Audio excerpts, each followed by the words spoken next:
السلام علیکم۔ Amazing quotation صرف ایک دکھ یا پریشانی کو بنیاد بنا کر مسلسل ناشکری اختیار کر لینا آنے والی خوشیوں کو بھی ٹال دیتا ہے۔ جس نے خود کو بدلنا ہو وہ وقت اور حالات کے بدلنے کا انتظار نہیں کرتا۔ یادیں ہمیشہ خاص ہوتی ہیں، کبھی روتے ہوئے دنوں کو یاد کر کے ہنستے ہیں اور کبھی ہنستے ہوئے دنوں کو یاد کر کے روتے ہیں۔ یہی زندگی ہے۔ اگر آپ سورج کے نکلنے کے بعد جاگتے ہیں تو اس کا مطلب آپ کو معلوم ہی نہیں کہ زندگی میں روشنی کیسے آتی ہے۔ خوشی ایک واحد ایسی چیز ہے جو ہمارے پاس نہ ہوتے ہوئے بھی ہم دوسروں کو دے سکتے ہیں۔ بعض اوقات زندگی ایک ایسے مقام پر ٹھہر جاتی ہے جہاں سمجھ نہیں آتا کہ کس طرف نکلے، آگے یا پیچھے۔ ایسے میں اگر کوئی دل کا بوجھ ہلکا کر دے تو اچھا لگتا ہے۔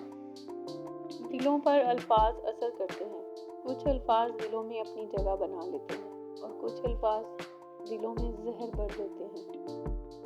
کتنی ہمت ہوتی ہے سننے والوں میں، کتنا اختیار ہوتا ہے بولنے والوں کا، اور کتنی بے بسی ہوتی ہے سہنے والوں کی۔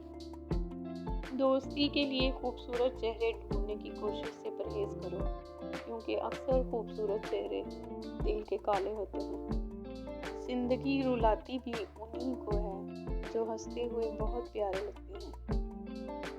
میرے خیال میں اگر آنسو نہ ہوتے تو انسان اپنے جذبات کی شدت سے پاگل ہو جاتا۔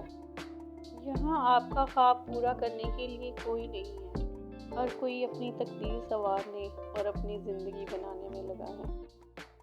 زندگی کی بھاگ دوڑ اور تھکاوٹ میں بہن بھائی ایک ہوادار کھڑکی کی مانند ہوتے ہیں۔ ان کھڑکیوں کو کبھی بند نہ ہونے دیں۔ The video.